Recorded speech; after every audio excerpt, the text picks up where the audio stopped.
Apa kabar adik-adik semua? Pastinya luar biasa. Ayo adik-adik, kita yel-yel dulu ya. Apa kabar? Baik, baik, luar biasa.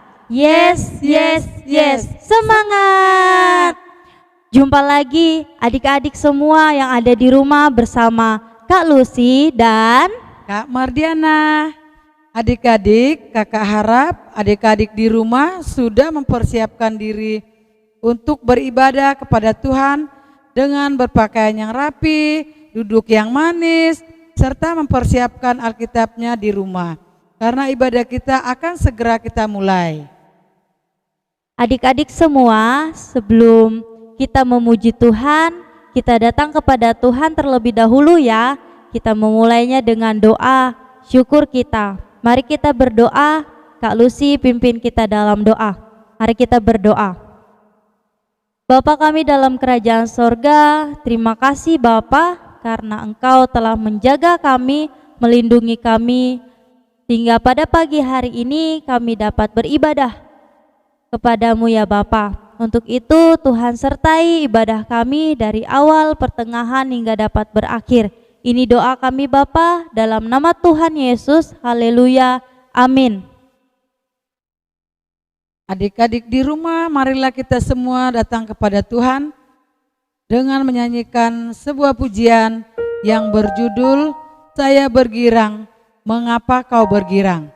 Adik-adik di rumah, kita menyanyikan pujian ini dengan penuh sukacita karena kita tahu bahwa Yesus yang selalu memberi sukacita di hati kita untuk kita selalu bergirang.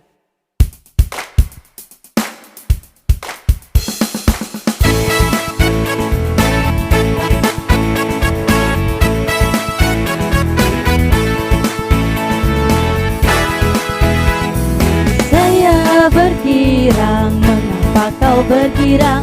Saya bergirang, apa sebabnya? Saya bergirang, mengapa kau bergirang? Karena saya anak Tuhan.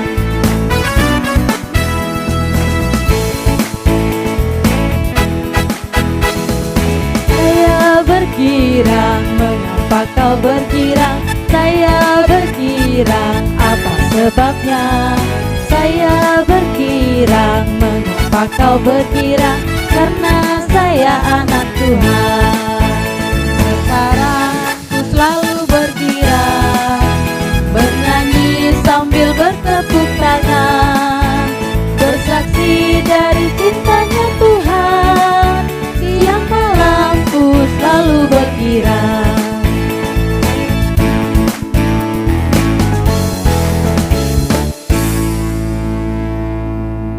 Adik-adik di rumah, tiba saatnya kita semua mau mendengarkan cerita Alkitab.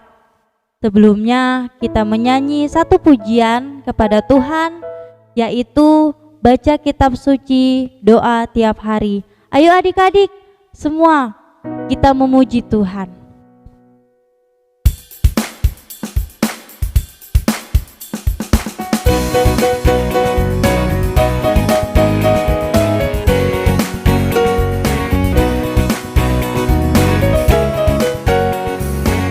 Baca kitab suci, doa tiap hari, doa tiap hari, doa tiap hari.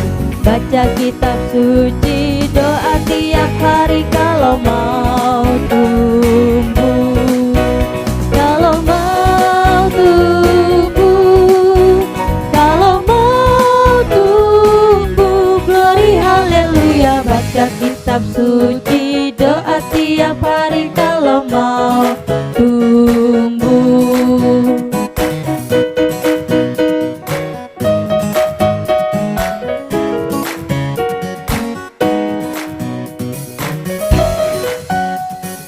Baca kitab suci, doa tiap hari, doa tiap hari, doa tiap hari. Baca kitab suci, doa tiap hari kalau mau tumbuh, kalau mau tumbuh, kalau mau tumbuh.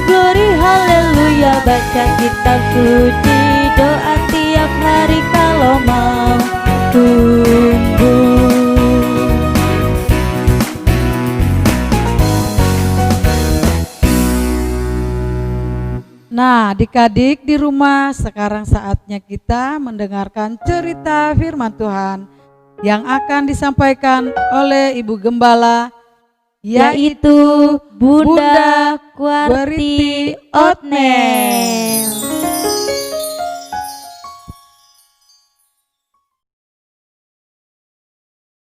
Shalom, selamat pagi anak-anak yang ada di rumah masing-masing. Jumpa lagi di sekolah minggu, kali ini bersama Bunda Ani. Sebelum Bunda bercerita, mari kita berdoa terlebih dahulu. Anak-anak, mari kita berdoa. Tuhan Yesus, terima kasih untuk kebaikan-Mu, kemurahan-Mu, penyertaan-Mu bagi kami semua. Pagi ini kami boleh kembali mendengarkan cerita. Tuhan tolong kami untuk mengerti, memahami cerita ini sehingga kami boleh melakukannya dengan baik. Tolong Bunda, tolong semua anak-anak yang mendengar di rumah masing-masing. Di dalam nama Tuhan Yesus kami berdoa, amin. Anak-anak, Bunda hari ini membawakan cerita dengan tema memberi untuk rumah Tuhan. Nah, bukalah Alkitabmu dalam kitab Amsal pasal 3 ayatnya yang ke-9a. Muliakanlah Tuhan dengan hartamu. Ini juga termasuk ayat hafalan kita. Sekali lagi, muliakanlah Tuhan dengan hartamu.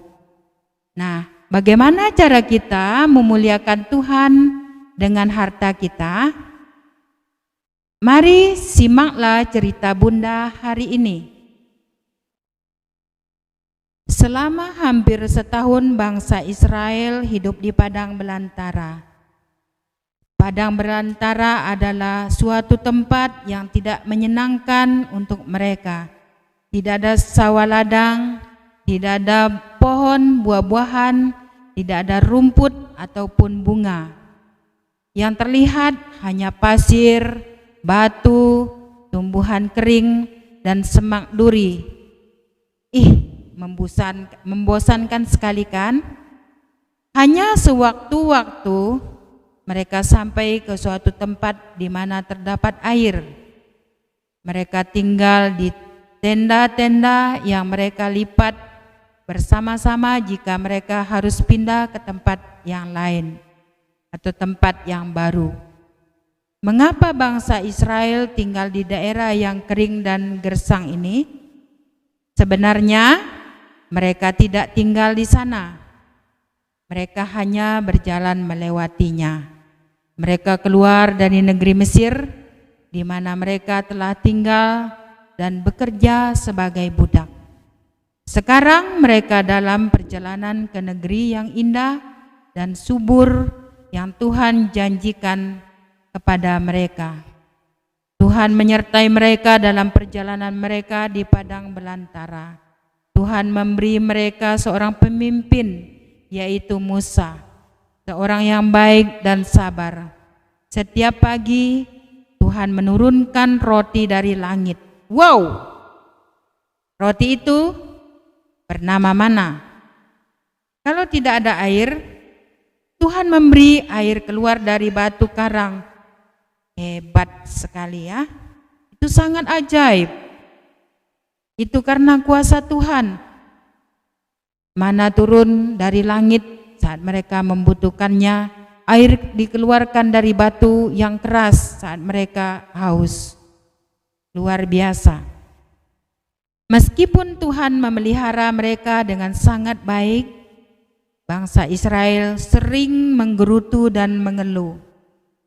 Sangat membosankan untuk berjalan melintasi padang belantara. Suatu hari, saat Musa sedang pergi untuk berbicara dengan Tuhan, mereka memutuskan untuk membuat sebuah patung. Di Mesir mereka telah belajar cara membuatnya. Mereka melelehkan anting-anting emas mereka dan dan benda lain yang terbuat dari emas, mereka membuat lembu emas. Kemudian mereka sujud dan menyembahnya, seakan-akan itu adalah Tuhan mereka. Tuhan sangat marah pada bangsa Israel dan Ia menghukum mereka dengan berat. Banyak di antara mereka yang mati. Tetapi saat Musa memohon agar Tuhan mengampuni mereka dan Tuhan melihat penyesalan mereka, Ia mengampuni mereka. Tuhan berbicara kepada Musa mengenai sebuah tempat penyembahan. Sekarang Tuhan ingin mengajar orang Israel cara untuk menyembah Dia, Tuhan yang benar dan esa, pencipta langit dan bumi. Tuhan ingin tinggal di antara mereka. Tetapi bagaimana caranya Tuhan yang Maha Kudus itu bisa tinggal di tengah-tengah orang yang berdosa? Tuhan memanggil Musa dan berbicara kepadanya, "Buatlah untuk aku suatu tempat kebaktian yang indah. Beritahukan kepada orang Israel supaya mereka membawa kepadamu emas, perak, tembaga, kain ungu tua, kain ungu muda, kain merah, lenan halus, bulu kambing, bulu domba, kayu yang indah, minyak wijen, serta permata untuk baju imam besar. Mereka harus membawanya dengan rela, bukan terpaksa. Dari semua bahan itu, buatlah sebuah kemah untuk menyembahku. Maka aku akan tinggal bersamamu." Kemudian Tuhan memberi penglihatan kepada Musa tentang rupa dan bentuk tempat kebaktian itu. Tempat kebaktian itu disebut dengan nama Kemah Suci. Musa memberitahu bangsa Israel apa yang Tuhan sampaikan kepadanya. Bangsa Israel senang sekali mendengar mereka bisa menolong untuk menyiapkan tempat penyembahan yang indah itu. Mereka ingat bahwa mereka masih mempunyai banyak harta yang diberikan bangsa Israel waktu mereka pergi, yaitu emas, perak, pakaian, barang-barang yang indah. Sekarang mereka boleh memberikannya kepada Tuhan untuk membangun tempat di mana mereka bisa menyembah Dia. Mereka ingat apa yang Musa katakan. Semua yang diberikan untuk pekerjaan ini harus dibawa dengan sukacita. Setiap keluarga pulang ke rumah masing-masing untuk memutuskan apa yang mereka persembahkan. Kemudian mereka kembali kepada Musa. Mereka membawa emas, perak, tembaga, lenan halus, bulu kambing dan bulu domba, kayu, minyak dan permata. Akhirnya terkumpul banyak sekali bahan yang diperlukan sehingga Musa berkata, "Sudah cukup, tidak perlu lagi bahan-bahan." Tetapi bagaimana menggabungkan semua bahan ini? Tuhan sendiri memilih seorang dari suku Yehuda, namanya Bezalel, seorang yang pandai sekali membuat bahan dari emas, perak dan tembaga. Tuhan juga memilih seorang lagi yang dipilih Tuhan atau dipilih oleh Tuhan, ialah Aholiab. Ia pandai mengajar dan mengatur para tukang yang mau bekerja sebagai tukang kayu, tukang tenun, dan pandai besi. Sekarang pekerjaan bisa dimulai. Ada yang membersihkan kulit binatang. Itu pekerjaan yang kotor, tetapi kulit itu akan menjadi bagian penutup kemah suci. Bapak-bapak yang bekerja sebagai tukang kayu mulai dengan membuat banyak tiang kayu untuk pagar. Para pandai besi membuat lampu, kendi, dan nampan yang indah untuk dipergunakan di kemah suci. Ibu-ibu memintal benang dan menenun untuk membuat tabir. Sebagian hanya tabir putih biasa untuk dipakai sebagai pagar sekeliling kemah penyembahan.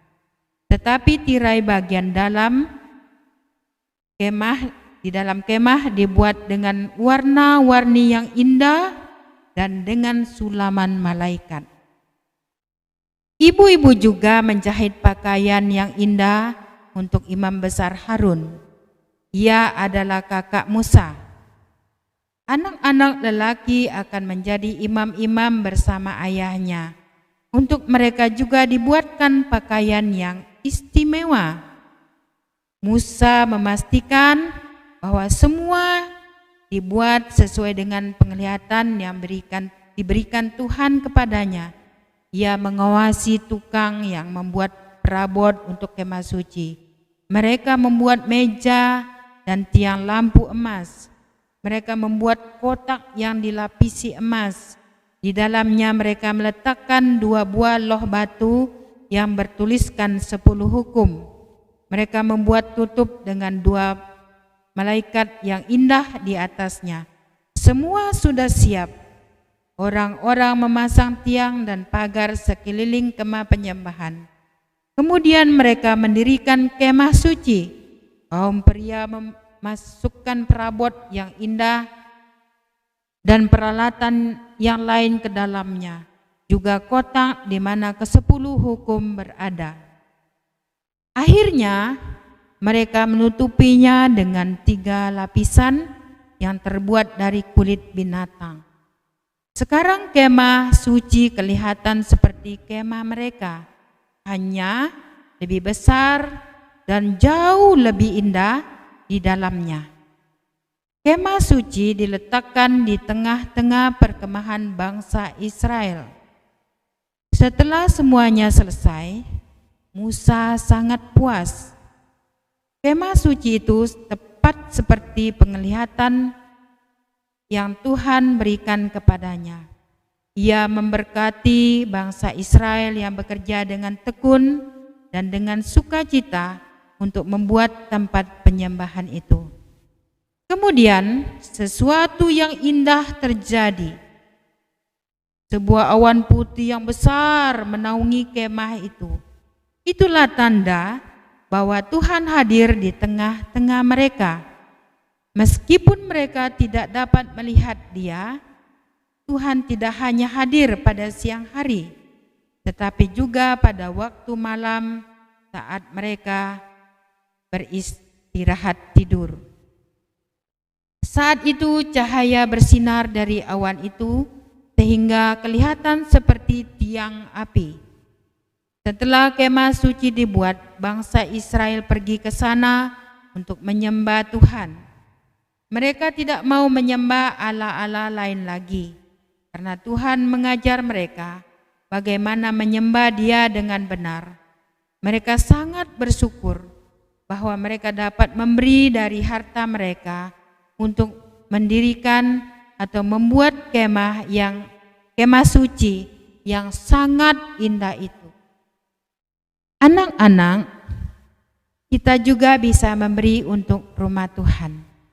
Memberi untuk rumah Tuhan, itulah cara kita menghormati Tuhan.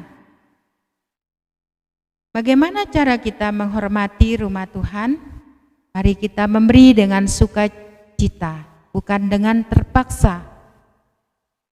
Menghargai fasilitas atau barang-barang yang ada di dalam rumah ibadah dengan cara tidak merusaknya, tidak mengotorinya, tidak meletakkannya sembarang, atau tidak membantingnya, atau tidak memperlakukannya dengan kasar, tetapi merawatnya dengan kasih sayang, dengan teliti, sehingga rumah Tuhan, tempat kita beribadah, menjadi tempat yang nyaman, tempat yang teduh saat kita menyembah Tuhan. Nah, cara kita juga menghormati rumah Tuhan, kita harus memberi persembahan kita dengan sukarela, dengan sukacita, sehingga rumah Tuhan bisa dirawat, bisa dipelihara, dan kita pun bisa memuji Tuhan dengan sukacita, dengan nyaman, dengan tenang, sehingga kita semua diberkati dalam penyembahan kita. Jadi sekarang rumah Tuhan adalah gedung gereja dan tubuh kita adalah juga rumah Tuhan. Bagaimana cara kita menghormati rumah Tuhan yang adalah tubuh kita? Jangan kita mengotorinya dengan hal-hal yang salah, seperti berbohong, seperti mencuri, seperti melawan orang tua. Itulah cara kita mengotori rumah Tuhan yang adalah tubuh kita. Dan rumah Tuhan, tempat ibadah, kita harus juga memeliharanya, merawatnya. Anak-anak, mari kita memberi tubuh kita sebagai rumah Tuhan untuk menyembah Tuhan, untuk memuji Tuhan, untuk berguna bagi keluarga, bagi diri sendiri, untuk semua orang. Dan mari kita dengan senang hati memberi untuk rumah Tuhan. Inilah cerita kita hari ini. Anak-anak, mari kita berdoa. Tuhan Yesus, terima kasih karena hari ini kami sudah belajar tentang memberi untuk rumah Tuhan. Kami senang jika kami diberi kesempatan untuk memberi bagi rumah Tuhan. Dan rumah Tuhan juga diri kami. Tolong kami menjaganya, merawatnya, dan hidup kami dipelihara dalam kasih karunia-Mu. Dan rumah Tuhan, tempat kami beribadah, menjadi tempat yang menyenangkan, tempat yang nyaman, sehingga kami boleh memuji Tuhan, menyembah Tuhan bersama-sama dalam cara yang tertib, dengan saling menghormati dan untuk menyembah Tuhan. Terima kasih, inilah doa kami, dan kami bersyukur pagi ini kami boleh ikut sekolah minggu dan mendengar cerita dari firman-Mu. Di dalam nama Tuhan Yesus, Tuhan dan Juru Selamat kami telah berdoa. Puji Tuhan, amin.